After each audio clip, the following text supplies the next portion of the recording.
E aí, pessoal? Espero que estejam bem, sejam bem-vindos a mais um episódio do nosso podcast Posiciones. Como vocês sabem, aqui é um local que nós criamos para estarmos debatendo sobre vários temas aí da nossa sociedade, da nossa cidade, do nosso estado, do Brasil e do mundo, para nos posicionarmos enquanto cristãos em relação a todos esses temas. Hoje eu tenho a alegria de receber meu amigo, meu pastor Sebastião Castro, também conhecido como Sebastião de Israel. Uau! Pastor muito querido, fui ovelha dele. Pastor, que alegria recebê-lo aqui hoje. É uma alegria estar junto com vocês, essa sinergia que mexe, é gostoso demais e ver toda essa tua juventude, esse ânimo, essa disposição, faz da gente querer ser sempre jovem, né? E estou feliz de estar aqui com vocês e pode ter que esse pessoal vai receber um papo muito gostoso, muito crescimento e mais que tudo isso, nós quando nos unimos duas mentes, gera algo muito poderoso, uma mente mestra, e essa mente mestra que eles vão receber aí, com certeza. Bênção de Deus. Pastor, o senhor sabe que, dentre outros motivos, o senhor é uma figura aí muito especial para mim, porque eu conheci a minha esposa, Perfeito. né, a Raquel, lá na sua igreja. Muita gente não sabe, eu bolei uma estratégia, pastor. Eu fui lá assistir o culto, de vez em quando eu ia domingo lá, eu gostava muito da sua palavra, isso antes de eu congregar lá. Eu ia só de aventureiro, de vez em quando no domingo eu ia lá. E eu vi a Raquel cantando. E eu disse, eu vou aprender a tocar um instrumento, eu vou entrar nesse ministério de louvor e eu vou namorar com essa moça. E hoje é minha esposa. Uau, legal. Bênção de Deus. Eu sempre fui muito edificado pela sua pessoa lá, Obrigado, pela forma querido. como o senhor conduz ali todo o trabalho ali na Pedreira, que é uma das maiores igrejas da Assembleia de Deus aqui em Belém. Pastor, nos conte um pouco, vamos começar pelo começo, a gente tem muita coisa boa para falar. Nos conte um pouco aí da sua história, os caminhos que os levaram a estar hoje aqui, pastoreando aí a D Pedreira. A história com H e a story, né? E as pessoas não entendem. História com H é gente que já marcou história mesmo, né? E o story é gente que está tentando criar uma imagem como Disney e outros, né? Então a nossa história é uma história muito bonita para a glória de Deus, 44 anos servindo a Deus, 42 anos casado com a mesma mulher, eu acho que eu casei junto, próximo também com a irmã Bela e o Raimundo, foi nessa mesma época, uma juventude muito abençoada, servindo a Deus, né? E nós fizemos seminário 79, 80 e 81 e depois já saímos para a obra direto, dirigimos 10 igrejas em Belém, mas um dos maiores desafios nossos, Júnior, foi em 89, assumir a mocidade em Belém. E nós fizemos um trabalho que talvez você nem saiba, porque o ano que tu nasceu, eu acho... Pois é, nós fizemos uma passeata de bike, um negócio fora do comum. Nós saímos da Senador Lemos com o Dr. Freitas, que quando as bicicletas chegaram aqui no Santuário de Fátima, ainda tinha gente saindo. Foi um negócio fora do comum para a época, mexeu com uma cidade muito grande, a gente já estava trabalhando com a questão sobre as drogas, né, os jovens envolvidos em drogas, e a gente trabalhou, foi um negócio muito bonito. E aí nós fomos para o Tempo Central, trabalhamos, muita gente não sabe, mas eu trabalhei no Tempo Central quarta e sexta-feira, né? Dirigimos 10 igrejas e quando o pastor Samuel chegou, aliás, em 95 eu assumi a mocidade novamente em Belém, aí nós reestruturamos toda a mocidade e aí o pastor Samuel chegou em 97. Aí em 97 ele chegou e disse, amigo, você tem opção, você vai para Sacramento, José Bonifácio ou Pedreira. De como eu morava já na Sacramento, eu digo, não, eu vou para Pedreira, pastor. Eu gosto de obedecer. Aí fomos lá, estamos 25 anos, temos bodas de prata agora na Pedreira, né? E tem sido uma benção, porque a Pedreira, para quem não sabe, é o segundo templo da Assembleia de Deus em Belém. Depois do Templo Central, foi em 1911, e a Pedreira foi dia 31 de outubro de 1931. Ou seja, 20 anos depois que foi para os bairros, o primeiro bairro foi da Pedreira, por isso que a nossa festa é 31 de outubro, todo ano a gente faz a nossa festa, vamos fazer agora 91 anos para a glória de Deus, e eu fico feliz, né, de poder estar aqui e poder compartilhar um pouco, que a nossa história dá para fazer muita coisa. Que benção. Pastor, qual é o segredo? Conte pra gente. A gente sabe que a Pedreira é um dos templos diferenciados de Belém, e a gente queria lhe perguntar qual é o segredo para fazer um ministério, uma obra, dar certo. Simples, muito simples. As coisas de Deus são muito simples. Se você olhar para a natureza, por exemplo, você vê o avião saiu de onde? Da natureza. Santos Dumont olhou para os pássaros, né, os Human Rights nos Estados Unidos, e criaram um avião. Né? Então, as coisas de Deus também são simples. Basta ter intimidade. Eu sempre digo que a intimidade ela gera identidade. Então, quando você tem intimidade, é obediência. A obediência ao nosso pastor, a liderança da igreja, sem querer ser mais do que ninguém e tal. Fazer é simples, é isso mesmo. E outra coisa, é aprender que as pessoas são livres. Quem é livre não fofoca a vida dos outros. Quem é livre não se preocupa com o ministério dos outros, você é livre. Então a coisa mais bela é essa liberdade. Inclusive foi um desafio para nós, né, construirmos o novo templo. Né? Hoje nós temos um templo diferenciado, como tu falou, que é tipo um cinema. Nós fomos a primeira igreja a botar ar-condicionado, nós fomos a primeira igreja. Sempre a gente está na vanguarda. Esse que é o grande segredo. Está na vanguarda, vendo 20, 30 anos antes do que já está acontecendo. E a gente faz isso e Deus tem sido bom com a gente demais. Nós abrimos 21 igrejas na Pedreira, hoje nós somos 21 igrejas na Pedreira, além do Templo da Pedreira, que é o referencial com as duas cúpulas, que não tem nenhuma igreja com duas cúpulas, uma bandeira do Brasil e a outra bandeira de Israel. Bênção de Deus. E uma igreja que produziu vários filhos, né? Tem várias filhas. Perfeito. Da Pedreira. Eu já servi numa filha da Pedreira lá na Praça Brasil. Perfeito. Porque o que é que acontece? Hoje, se for na Pedreira, nós temos 50% a 60% de crente. 40% está vazio. Eu pergunto, mas por que a Pedreira está vazia? Exatamente porque nós não aceitamos. Encheu, a gente abre igreja. Encheu, nós abrimos a Lomas. Encheu, nós abrimos a Barão do Triunfo. Encheu, nós abrimos Praça Brasil. Agora nós tivemos uma loucura em outubro. Pegamos todos os 300 jovens, foi tudo para Marquês. Acabou. Nós estamos começando do zero de novo. Isso é maravilhoso, é desafiador para a gente. Bênção de Deus, é multiplicar. Perfeito, exatamente. Né, multiplicar, exatamente. Glória a Deus. Pastor, eu sei que o senhor é aí um grande pregador e um dos temas que o senhor trata, que eu já ouvi o senhor tratar muitas vezes, é sobre a prosperidade. A teologia da prosperidade. É interessante porque hoje a gente vê quase que um meio a meio aí. Tem gente que abraça isso, mas tem aqueles que dizem, não, o crente, se for para passar miséria, é que ele vai passar. O importante é que lá no céu a bênção dele vai chegar. Se for para ele passar fome e necessidade aqui, ele tem que olhar para cima, porque não, quando eu chegar no céu não vai me faltar nada. Como é que o senhor vê essa questão? Deus quer abençoar a gente aqui na terra também, financeiramente, ou não? É só quando chegar lá em cima? Não, com certeza ele quer nos abençoar. O perigo é os dois extremos, né? É o cara que vai para um extremo e diz, Deus quer me dar uma Ferrari, quer me dar uma Land Rover, quer me dar ou isso, aquilo. O outro que quer viver na miséria. A gente tem que ter o bom termo. Por exemplo, Lucas capítulo 8, alguém diz assim, é porque as pessoas não leem a Bíblia. E aquilo que eu falo, a ignorância é a mãe de todos os sofrimentos. E as pessoas sofrem por ignorância. Eu tenho dito que o analfabeto do século passado não sabia ler e escrever. O analfabeto do século XXI é aquele que aprendeu e não consegue desaprender para aprender de novo. Você tem que aprender para aprender de novo. E é isso que a gente tem aplicado, mostrado para Lucas capítulo 8, fala que as mulheres, inclusive uma mulher, que era esposa do procurador de Herodes, olha só o cara, que sustentava o ministério de Jesus. Porque como é que você vai? Olha, só a pedreira hoje é 10 mil reais de energia. Como é que tu vai pagar 10 mil reais de energia? Eu imagino o pastor Felipe lá no Templo Central, entendeu? Então, as despesas são muito grandes. Então, eu sempre ensinei isso, que o piso é ter mais do que suficiente. O teto está amplamente suprido. É o que Paulo fala. O piso está amplamente, e o teto está amplamente suprido. Deus quer suprir todas as nossas necessidades. Você já imaginou? Você é pai.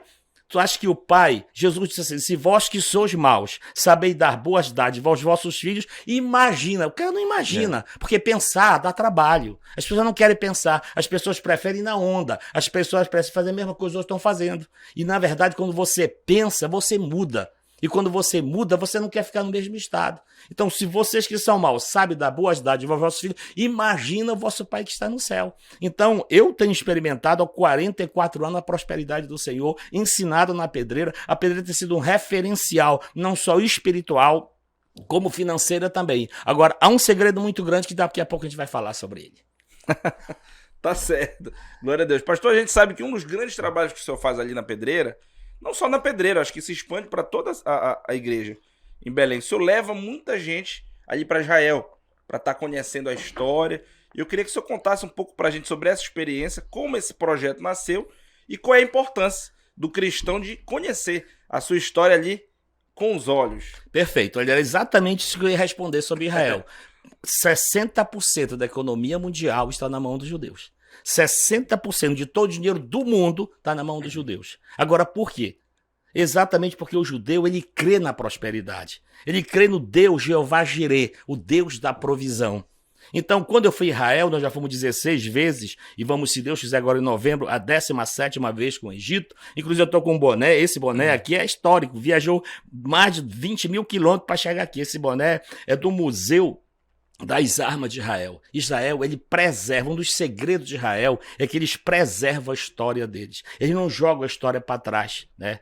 Quando eu olho pro teu pai e vejo, por exemplo, o deputado Amundo Santos, o homem que tem história, amado. Ele não chegou de paraquedas, caiu hoje, quer ser deputado federal, né? É o homem que tem história. Então, eu respeito quem tem história. Não adianta o cara falar bonito, ter uma oratória fantástica, mas se o cara não tem resultado, né? Jesus diz, pelo fruto se conhece a árvore. Então, Israel, hoje, é o relógio de Deus na terra.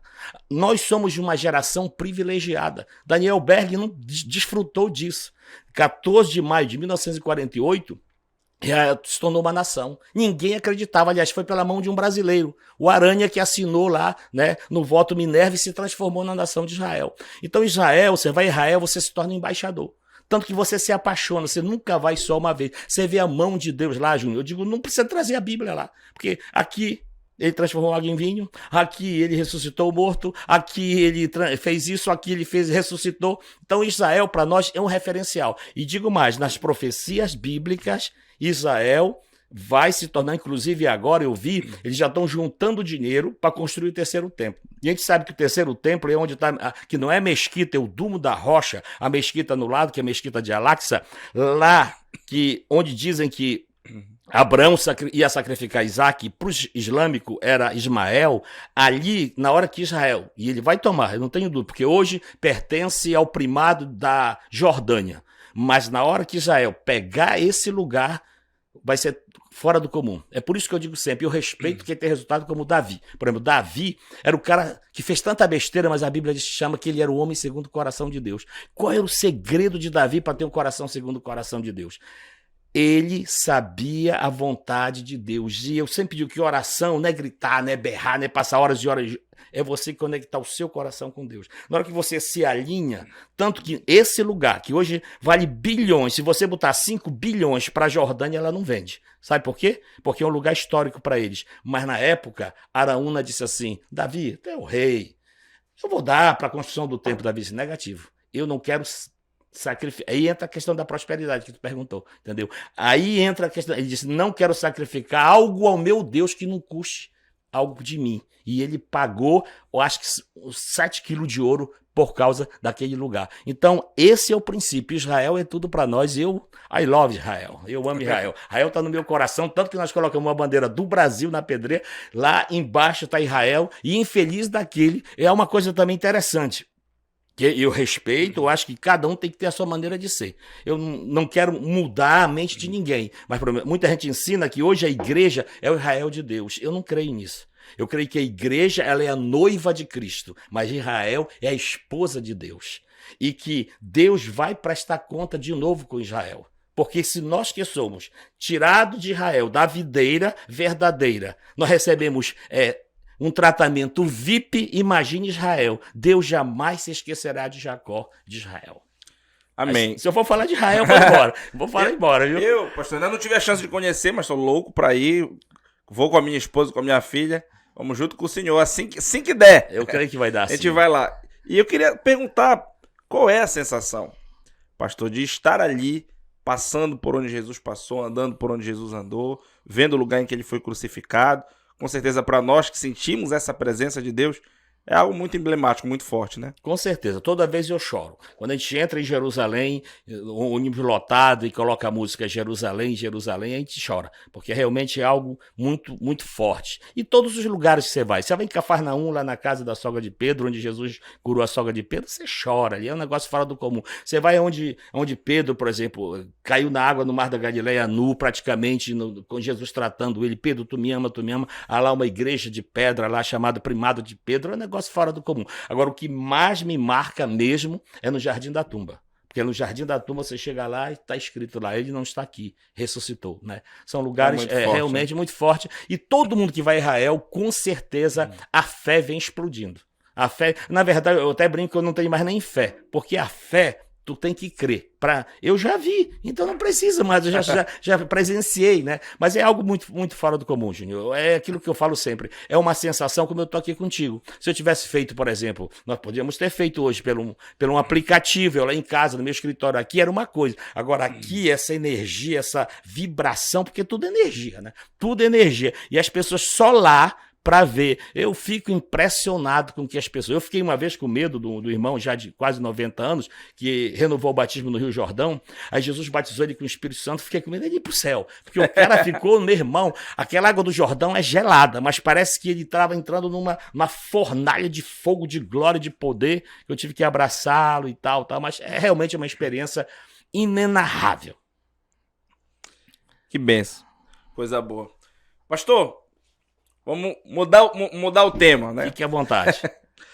Pastor, a gente sabe que tem muita gente que enxerga o pastor como aquele cara que tem que estar o tempo todo 100%. O tempo todo alegre, o tempo todo feliz. O super-homem. O tempo todo ali disposto, disponível para estar dando um conselho, para estar estendendo a mão, para estar ajudando a resolver um problema, para estar cuidando das ovelhas, mas ele é um ser humano, né? Como qualquer pessoa, é um ser humano, é um homem ou uma pastora, uma mulher. Somos todos pecadores, estamos sujeitos à ansiedade, à depressão, dentre outros problemas. Então, nesse contexto da responsabilidade do pastor de estar cuidando de tantas ovelhas, quem é que cuida do pastor? Muito boa pergunta, porque realmente o pastor ele tem que entender. E isso aconteceu, Júnior, eu sei que é até meio polêmico o que eu vou dizer aqui, e eu amo polêmica, porque a polêmica gera o crescimento. Mas um dos maiores erros da igreja, e quando eu falo igreja como instituição, foi implantar o clericalismo. O que é o clericalismo? Onde se tornou o apóstolo, o bispo, o arcebispo, o padre, o pastor e tal. Você viu agora, mais de 10 padres também tiraram suas próprias vidas. É um negócio fora do comum, né? E pastores também. Então, o que é que acontece? Era muita responsabilidade. E aí, o que é que acontece? Tirou-se a importância. Para mim, na Pedreira, nós ensinamos isso há 25 anos. Cada crente é um ministro. E cada casa é uma célula missionária. Então, o que é que acontece? Eu não chamo a responsabilidade tanto para mim. Eu assumo a minha responsabilidade como líder, como aquele que está ajudando, mas eu sei as minhas limitações. E como eu sei as minhas limitações, eu me trato. Eu sempre digo para a Elisete que como é que eu vou tratar alguém se eu estou doente? Eu preciso estar tratado. Então, uma das formas, primeiro, é não assumir autorresponsabilidade demais.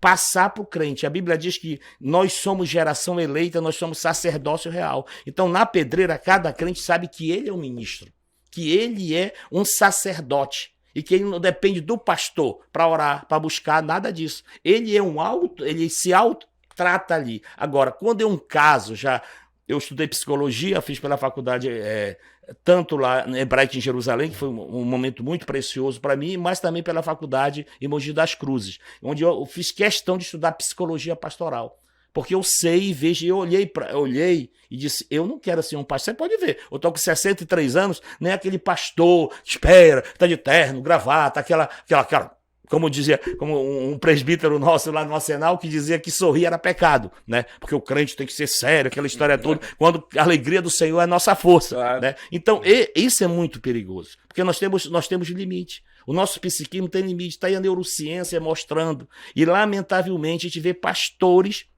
tirando suas próprias vidas exatamente por causa disso. Porque não cuida primeiro dele. Ama o teu próximo como a ti mesmo. Como é que eu vou te amar se eu não cuido de mim? Se eu não me amo? Uma das orações minhas todo dia é: Senhor, me ensina a me amar como tu me amas. Outro problema grave é a patologia do Deus que as pessoas criam. Elas criam um Deus castrador. Elas criam um Deus possuidor.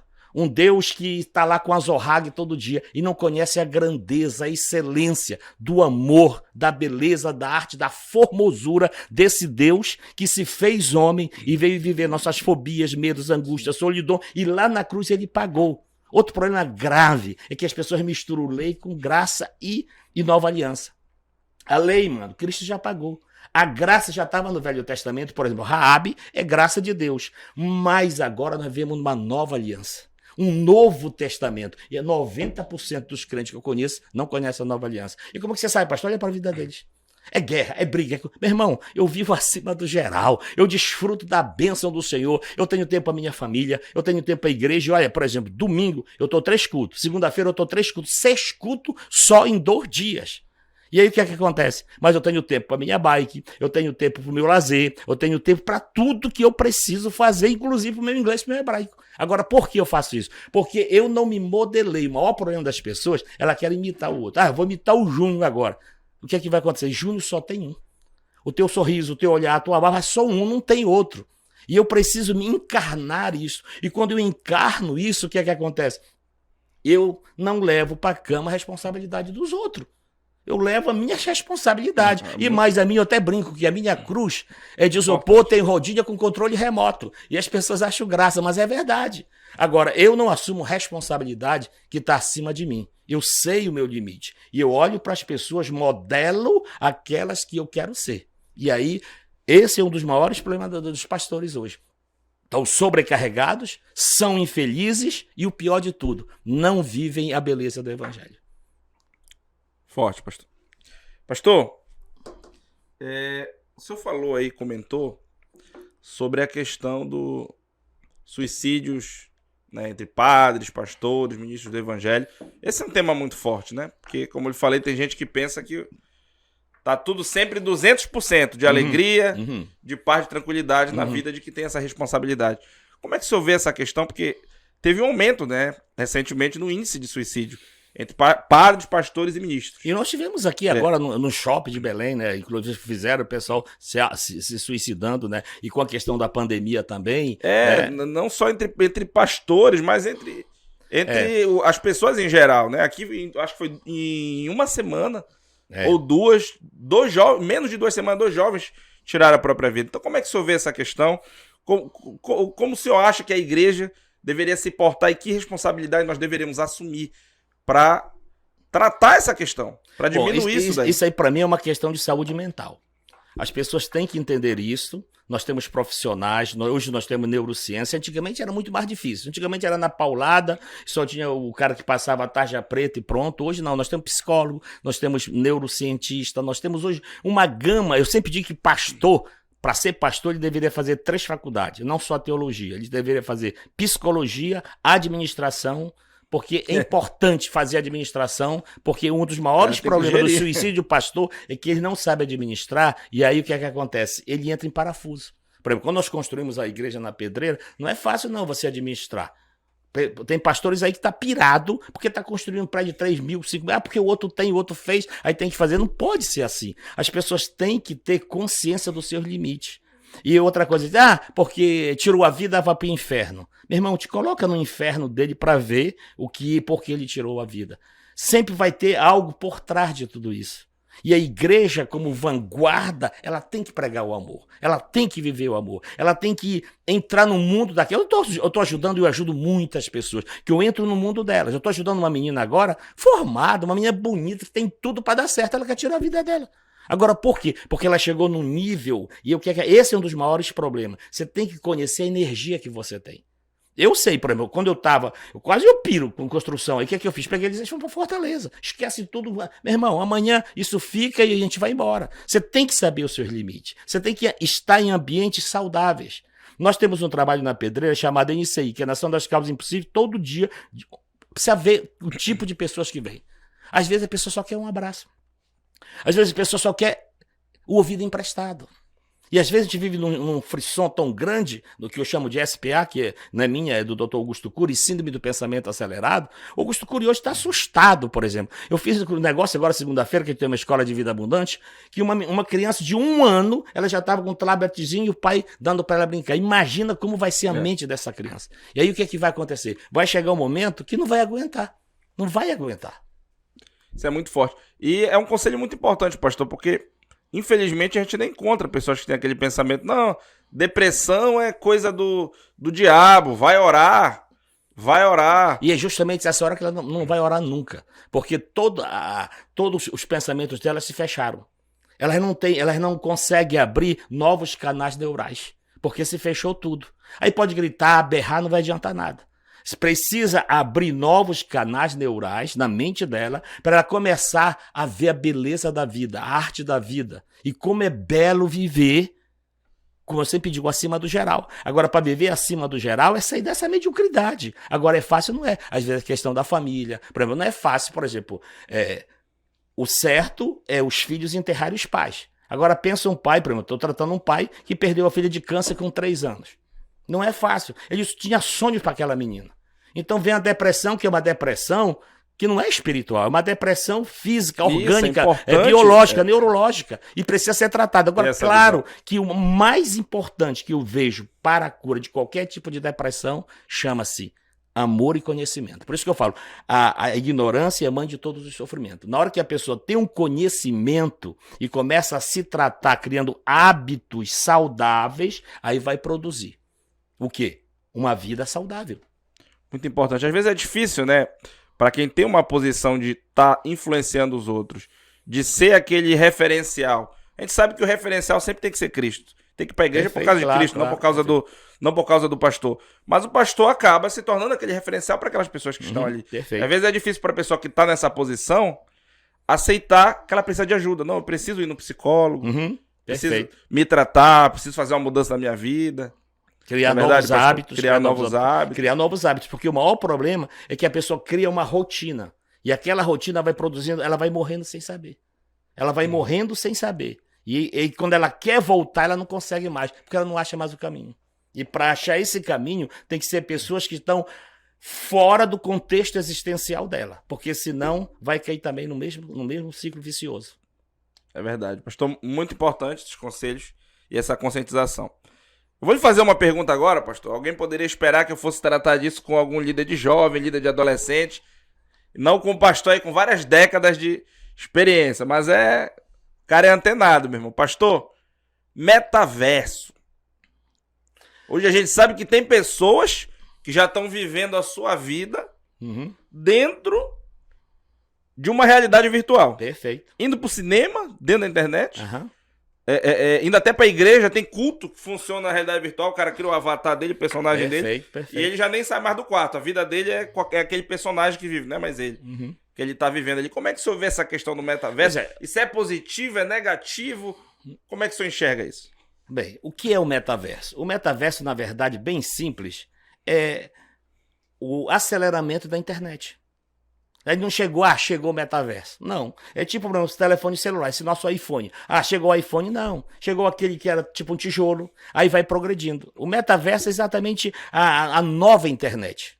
A nova internet que não vai ser mais aqueles PC que antigamente usava, né? Então, por exemplo, eu vi ontem, fizeram através do metaverso, dos Estados Unidos para o Canadá, o cara foi transladado, eles falam numa linguagem bíblica, ele foi transladado, mas na verdade foi teleguiado para lá. Ele se sentiu no Canadá. Só não estava o físico, mas a mente dele, o sentimento dele, o físico dele aqui nos Estados Unidos, ele se sentiu lá. É isso que vai acontecer e que já está acontecendo.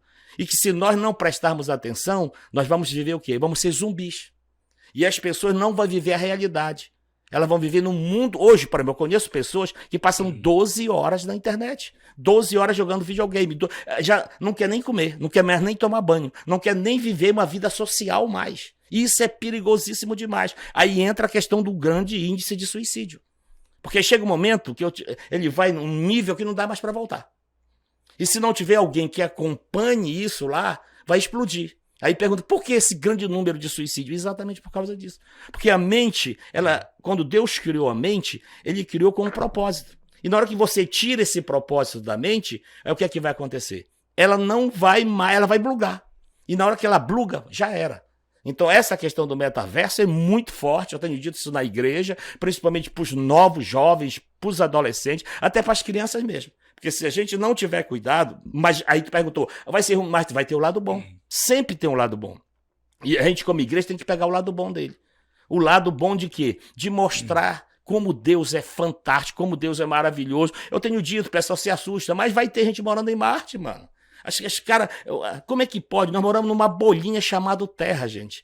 Eu vi agora uma estrela que ela é 700 vezes maior do que o Sol nosso. Pensa, uma estrela só é maior do que o nosso Sol 700 vezes. Aí o cara quer ter um Deus ratinho, um Deus do quintal, um Deus provinciano, um Deus que ele criou no quadrado dele. Cara, isso não vai funcionar mais. Ele vai ter que ter uma experiência transcendental. E aí isso é muito forte. Por quê? A gente fala a nossa galáxia aqui. Mano, se tu vê Andrômeda, mano, tu olha Andrômeda, tu vai ver que o teu Deus não é um deusinho qualquer. É um Deus tremendo. Aí alguém pergunta, pastor, então o senhor acha que Deus escreveu a Bíblia só para a terra? Meu irmão, até onde eu sei, pecador só tem na terra. E se tem pecador na terra, o que acontece? O cara diz, porque o homem deu um grande passo pisando na lua. O maior passo foi Deus vindo do céu e morrendo na cruz por nós. Então, o metaverso já chegou, não adianta, por exemplo, a questão da internet. Eu me lembro, por exemplo, da venda na internet. Isso não funciona. Então, hoje, a venda na internet está explodindo de tudo que é jeito. Então, ou o cara se atualiza, está consciente do que está acontecendo. Por exemplo, a questão do podcast. Isso é fantástico. Por exemplo, na pandemia, não teve um dia que não teve culto na pedreira. Agora, por quê? Eu estava ainda tentando lutar com o câmbio. Nada, amigo. Eu tinha 3 iPhone, mano. Um no Instagram, um no Facebook e outro em outra rede social da igreja. 3 funcionando, entendeu? 3 funcionando tranquilo. Antigamente, meu amigo, para ir na cultura, a gente tinha um programa na cultura, meu Deus do céu, eram uns 10 trabalhando, gente na suíte, gente cortando, gente nisso, gente naquilo. Hoje, colocam aí pronto e vai embora. Hoje, o que é que acontece? Não tem mais nada escondido. Por exemplo, ontem aconteceu um negócio lá em Santa Catarina, imediatamente aconteceu aqui. Aconteceu alguma coisa em Israel, automaticamente já está aqui. Então tá ligado. O que é que acontece? Muitos não se prepararam para isso. E aí entra essa crise de identidade. Porque o maior problema, Júnior, é que as pessoas elas estão se autonegando. O que é autonegar, pastor? Ela não saber a sua verdadeira identidade. Por exemplo, e eu creio, tá ligado na terra que tu vai ser um deputado estadual. Não, o que é que acontece? Tu não é um deputado estadual. Tu vai estar deputado estadual. Por quê? Porque nós somos o quê? Eu sou advogado? Não, eu estou advogado. Eu sou pastor? Não, eu estou pastor. Porque essa é a minha verdadeira identidade. Minha verdadeira identidade é casado com a Elisete, minha verdadeira identidade não é ser pastor. Qual é a minha verdadeira identidade? É ser a imagem e semelhança do Criador. Enquanto o cara não entender isto, ele não vai poder, como tu falou ainda agora, entender a base. É da base que ele vai entender. Enquanto ele não compreender isso, ele vai andar por um monte de caminhos e às vezes ele se perde nesses caminhos. Muito importante, pastor. E a importância, né, de nós reconhecermos em relação à modernidade os perigos, né? Sabemos conscientizar, mas ao mesmo tempo entendermos que nós temos que utilizar as armas que nós temos disponíveis em favor do reino. Perfeito. Se o jovem está ali no metaverso e não está dentro da igreja, eu vou alcançar aquele jovem pregando dentro da igreja, eu tenho que levar para lá também. Exatamente. Para que a palavra chegue nele, lá onde ele está. Perfeito. Né? Isso é muito importante. Antigamente eu ainda peguei isso quando eu era criança, que falavam que a TV era coisa do diabo. Aí se a gente se fecha para isso, quando a gente for abrir o olho, o inimigo já tomou conta. Perfeito. E são poucos os espaços que sobram para que a gente coloque alguma coisa que edifique. E outra coisa, por exemplo, tu vê as grandes redes de televisão, estão quebrando. Estão quebrando tudo. Por quê? Porque hoje tá tudo migrando tudo para iPhone da vida, pro Facebook, pro Instagram, né? E você pode ver, por exemplo, o YouTube, por exemplo. O YouTube hoje é só propaganda. Hoje os caras estão milionários. E outra coisa, por exemplo, quer divulgar um trabalho, amigo, tu tem que fazer tráfego. E tráfego que eu tô falando, gente, pelo amor de Deus, é tráfego pago de internet. Você que não sabe vai pesquisar, porque senão pega só isso aqui, vai achar que o pastor tá falando de tráfico de droga, não tem nada a ver, tá, gente? É tráfego pago. Por exemplo, eu vou divulgar uma coisa, eu coloco R$500 no tráfego pago, mano, explode. Tem gente gastando hoje 10 milhões de tráfego pago, entendeu? Pra quê? Pra criar exatamente os algoritmos. E os algoritmos, meu amigo, quem está trabalhando nos algoritmos? E se o cara não pegar isso, já vai chegar o 666 e vai ficar perdido. Mas esse é para outro podcast. Bênção de Deus. Pastor, vamos agora de Gênesis para Apocalipse. Fazer uma mudança. Chegar no momento, posicione-se, momento onde a gente lhe faz aí uma pergunta sobre um tema para o senhor se posicionar sobre ela. Afinal de contas, pastor, eu sei que hoje isso é um tema que muita gente tem curiosidade, muita gente quer saber.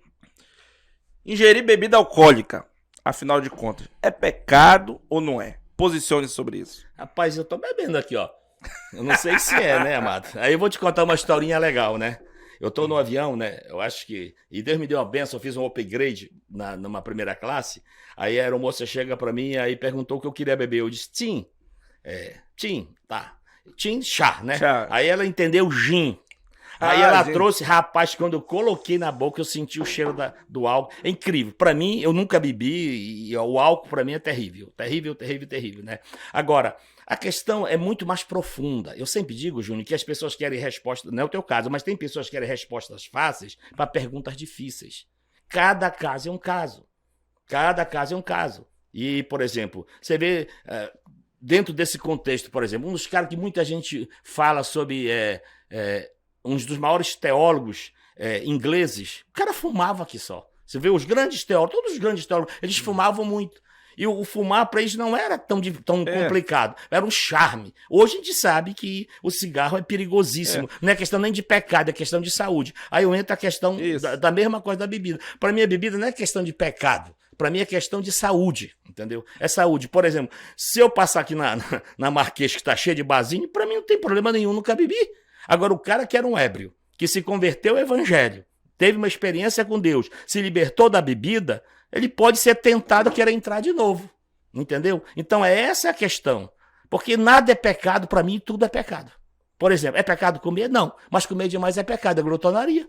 Entendeu? É pecado o sexo? Não. Mas fora do casamento é. E aí vai embora. Entendeu? Então, a minha posição sempre vai ser essa. Entendeu? Deus me chamou para ser livre. Por exemplo, eu viajo para Israel com muitos pastores. Tem pastor que bebe vinho. Eu respeito. A cultura dele é essa. Eu lembro do missionário nosso, que sabe que é jovem, eu estou falando de 30, 40 anos atrás, empolgado, missões, vou para Portugal. Aí chegou em Portugal, estava numa ceia lá em Portugal, meu amigo, todos os presbíteros saíram porre de lá de tanto tomar vinho, porque lá a cultura deles é tomar vinho. Entendeu? Rapaz, esse missionário veio de lá desviado, entendeu? De Portugal. Então, tem questão de cultura, a gente tem que respeitar a cultura das pessoas, respeitar as pessoas. Agora, uma coisa eu posso dizer para você, a Bíblia diz: quer comais, quer bebais, ou façais qualquer outra coisa, seja para a glória de Deus. Se eu vou fazer algo que não é para a glória de Deus, estou fora. E eu sempre digo 3 coisas. Vai me prejudicar? Estou fora. Vai fazer com que Deus não seja glorificado? Estou fora. Terceiro, vai prejudicar o meu semelhante? Estou fora. Bastava só essas 3 perguntas, resolveria todos os problemas do ser humano. Mas o ser humano não faz pergunta. Esse aqui é o grande problema. Por isso que o podcast está de parabéns, que é só pergunta, mano. Pastor, achei muito interessante você falou da questão cultural. Porque, por exemplo, na Alemanha, o povo toma cerveja no café da manhã. Tá na cultura deles, independente de qualquer religião. Mas aí eu lhe pergunto, e como o senhor falou, não dá para ter respostas fáceis para perguntas difíceis. É algo que é muito complexo. Porque se eu sou um cristão e eu tenho o hábito de tomar vinho e tal, não estou escandalizando ninguém. Então, não vou dizer que é pecado. A gente sabe que o excesso, ele se embriagar, se aquilo for algo que leve ele para o pecado, para o vício, etc., não é bom. Agora, na questão, no contexto que nós vivemos em uma realidade que a gente sabe que o pastor está ali tomando uma bebida alcoólica, querendo ou não, aonde nós vivemos, aqui na nossa cidade, no nosso contexto, isso ainda traz escândalo para quem está vendo. Perfeito. Então, no caso do trazer escândalo, o senhor acha que esse pastor, eu já estou falando do pastor, não estou falando do membro da igreja, do pastor tá bebendo, no caso dele, mesmo que seja só uma taça de vinho, o senhor acha que ele tá pecando por estar escandalizando alguém? Com certeza está pecando. Agora, eu vou para a Bíblia, ela diz o quê? Não vos embriagueis com vinho, em que há contenda, mas enchei-vos do Espírito, né? Que esse era o problema da igreja de Corinto, né? Agora, a gente não pode dar brecha, como eu falei, eu nunca bebi, posso ter outros pecados, mas de bebida não, né? Nunca bebi, graças a Deus, e espero nunca beber, até porque eu prefiro o vinho, que é o melhor vinho, mas é o de açaí. Isso aí é bom, né? Que em excesso também vai mal. Vai mal. Não é o problema nem o açaí, né? É a farinha, né, mano? A farinha que é a barriga, oh, meu Deus do céu. Mas é isso aí, Júnior. Tudo corda em decência e tudo Pronto, melíssimo, mas nem tudo me convém. Pronto, falaste a palavra Né, certa. Tudo melíssimo, mas nem tudo me convém, né? Por exemplo, eu respeito a cultura do pessoal, né? Se lá não bebe, eu não vou beber, entendeu? Eu conheço pessoas que fazem, paciência, agora eu respeito até onde eles querem, né? Mas eu não posso escandalizar o nome do meu Senhor por causa disso. E não é por causa disso que eu vou perder a minha fé e a minha esperança no Senhor. É muito importante. E esse esclarecimento, né, pastor? Porque tem pessoas que estão ali julgando. É tudo radical. Estão ali julgando, mas o cara olha o tamanho do cara. O cara é viciado em comida. Perfeito. O cara é viciado em televisão. O cara é viciado em outra coisa, mas ele está julgando o vício do outro. É que nem a gente falar da questão do homossexual. Aí o pastor que está adulterando, perfeito, não está pecando da mesma forma? Exatamente. E o irmão que é viciado, critica. Não, isso aqui é pecado, mas o cara é viciado em cachaça. Preguiça. O cara maltrata a família, maltrata a esposa, bate na mulher. Acredito que... É isso mesmo. Perfeito. Tem que aprender a olhar para dentro, né? E não só para fora. Perfeito, é isso aí. Pastor, já caminhando para o final, Vou lhe fazer 3 perguntas. Pensei que porque agora que ia começar, o tempo já foi embora, mano. Meu O tempo Deus já do céu. foi embora. É isso aí, vamos lá. Vou lhe fazer 3 perguntas, você responde na ordem que o senhor quiser. Fique à vontade. A primeira, qual é o momento mais marcante do seu ministério? A segunda, qual foi a maior provação que o senhor já viveu, já teve que enfrentar ao longo da sua vida servindo a Deus? E terceiro, para terminar, nos conte uma história engraçada que o senhor já viveu aí ao longo da vida.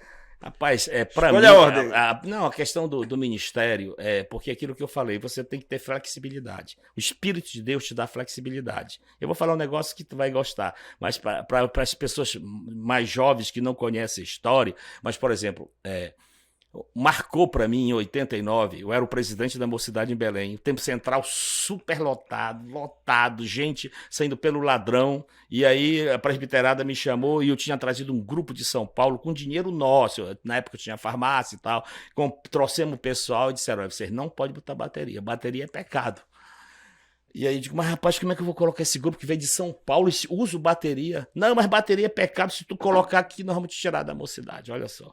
Aí foi emblemático. E, na hora, eu disse, eles vão tocar com a bateria. E tocaram no Tempo Central com a bateria, porque eu disse, me prove na Bíblia. E aí o que acontece? No final eu entreguei, meu irmão, foi um rebuliço em 89. Meu querido Paulo Furtado, que já está no céu. Querido pastor Paulo Furtado. Já está no céu. Chegou, Sebastião, não faz um negócio desse, pelo amor de Deus. Mas aí Deus me honrou. Quando foi em 95 eu voltei, meu querido pastor Firmino, um homem que eu amo demais, irmã Esté, tenho um respeito profundo por ele, sempre honrei, sempre respeitei. E ele não estava em Belém. Na época o vice era o Paulo Furtado. Foi uma experiência muito grande. Quantas outras perguntas? A outra que foi do caso do... O momento mais marcante, a maior provação que o senhor já enfrentou. Eu não passei nenhuma provação. Não passei por quê? O que é que eu falo? Eu não vivo de urgência e emergência. Só passa aprovação quem vive urgência e emergência. Você tem que viver de prioridade. Na hora que você põe prioridade na sua vida, você não tem. O problema é que as pessoas vivem angustiadas. É urgência e emergência. Se você vive de prioridades, você tem uma vida abençoada, tranquila, e principalmente colocando Deus como prioridade, né? Não quer dizer que você não tem dificuldades, luta, mas é isso, viver de prioridade. Eu creio no evangelho livre, no evangelho de amor, de graça, não de condenação, no evangelho, sabe, de radicalidade, de culpabilidade. Não, eu creio no evangelho do amor, da graça, do perdão, da miséria, da nova aliança. E isso é extraordinário. Te faz viver, que eu brinco, viver acima do geral é isso, é viver acima da média, da mediocridade dos homens. Os homens gostam de ser medíocres, gostam de se comparar com os outros. Eu sou incomparável. E a outra qual é? Bênção de Deus. Conte, para finalizar, uma história engraçada. Essa vocês vão rir, porque há coisas que acontecem na nossa vida. Nós estávamos no Egito e vai subir o Monte Sinai. O Monte Sinai, a gente entra meia-noite, é um frio doido, chapéu, tudo, luva e tal, porque é muito frio. A gente sobe meia-noite a pé, o Monte Sinai, para chegar às 5 da manhã lá. Quando você chega às 5 da manhã, o sol sobre as cordilheiras dos montes parece tudo dourado, né? E não é fácil, porque é complicado. A irmã empolgada levou um monte de pedido de oração, né? Para orar, que tem uma capelinha lá. E na empolgação ela pega os pedidos e joga junto com o passaporte dela, mano. Ei. Já imaginou? Foi uma guerra. Quando ela chegou, pastor... Jogou de cima do Monte Sinai. Do Monte Sinai. Ficou para lá. Para ter que tirar outro passaporte não foi fácil, né? Então são tantas experiências que a gente tem nessas viagens de Israel, você não pode imaginar, porque é muito bonito, aquilo que tu falou, é muito bonito, as fotos e tal, mas tem coisas que só a graça de Deus na nossa vida. Então foi uma experiência fantástica, né? Tive que depois ir lá no consulado para resolver o problema do passaporte dela, mas foi uma experiência fantástica. Com certeza, e tem muitos irmãos que estão viajando, às vezes com uma certa idade, como o senhor falou, irmão, com mais de 90 anos, que tá viajando pela primeira vez, né? É verdade.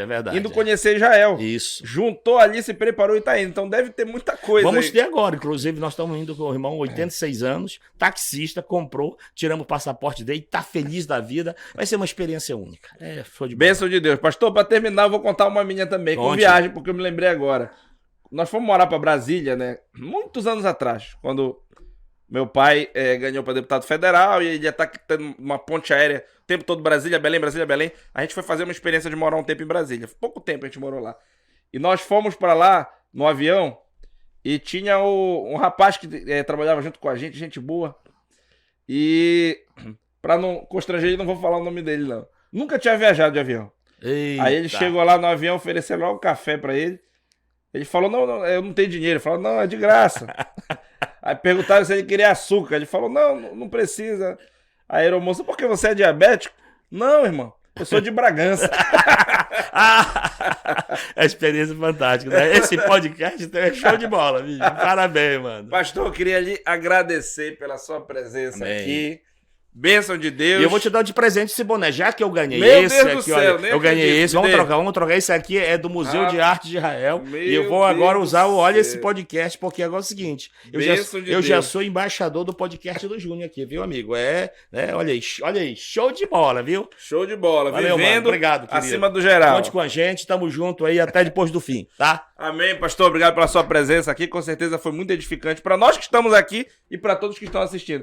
Você que nos assistiu, continue nos acompanhando toda quinta-feira às 20 horas. Nosso canal Pode Posicione-se no YouTube.